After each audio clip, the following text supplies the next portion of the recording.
Assalamualaikum warahmatullahi wabarakatuh. Perkenalkan, nama saya Salma Iftanti dengan NIM 33030230108. Pada kesempatan hari ini, saya akan menjelaskan materi pengantar ilmu hukum yang berjudul penafsiran komparatif. Apa sih itu penafsiran komparatif? Tapi sebelum itu, saya akan menjelaskan sedikit mengenai apa itu interpretasi dan apa itu interpretasi hukum.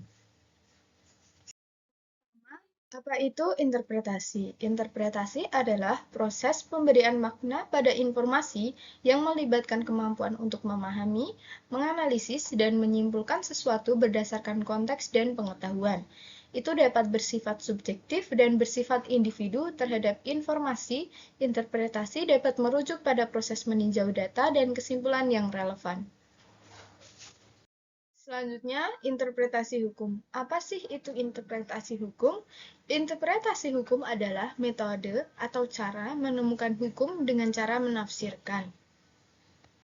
Masuk pada materi inti, yaitu penafsiran komparatif. Apa sih penafsiran komparatif itu? Interpretasi komparatif atau penafsiran komparatif dalam konteks hukum merujuk pada metode penafsiran yang dilakukan dengan membandingkan berbagai sistem hukum. Dengan melakukan perbandingan, tujuannya adalah untuk memperoleh kejelasan tentang hukum yang perlu dibentuk untuk diberlakukan. Metode ini memungkinkan untuk memahami perbedaan dan persamaan antara berbagai sistem hukum, sehingga dapat memberikan wawasan yang lebih mendalam dalam menafsirkan suatu peraturan hukum.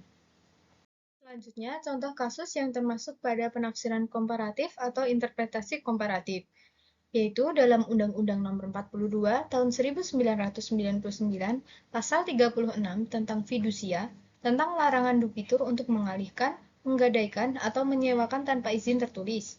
Maka, bila terjadi akan ada tindak pidana paling lama 2 tahun dan denda paling banyak 50 juta. Hal ini biasa terjadi menyangkut pembiayaan barang-barang mewah atau kendaraan bermotor, baik itu mobil atau sepeda motor.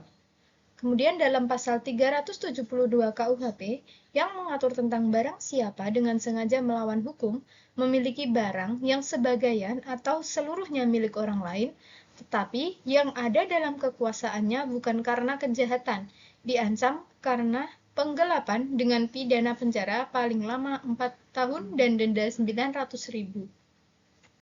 Kesimpulan dari contoh dua kasus dengan dua pasal tersebut, kita bisa melihat bahwa unsur-unsur pasal keduanya mempunyai persamaan dalam penuntutan hukumannya. Namun, baik denda maupun masa kurungnya terjadi perbedaan yang sangat mencolok, di mana dalam Undang-Undang Fidusia dan KUHP sebetulnya sama persis modus operandinya.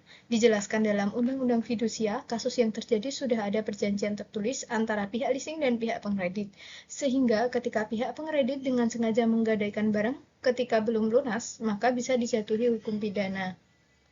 Sedangkan dalam pasal 372 KUHP dijelaskan bahwa ketika ada seseorang yang menggadaikan barang dan perjanjian antara kedua belah pihak tidak tertulis, namun suatu hari pihak penerima gadai dengan sengaja menjual barang gadainya, maka hal ini dapat dikategorikan sebagai tindak pidana.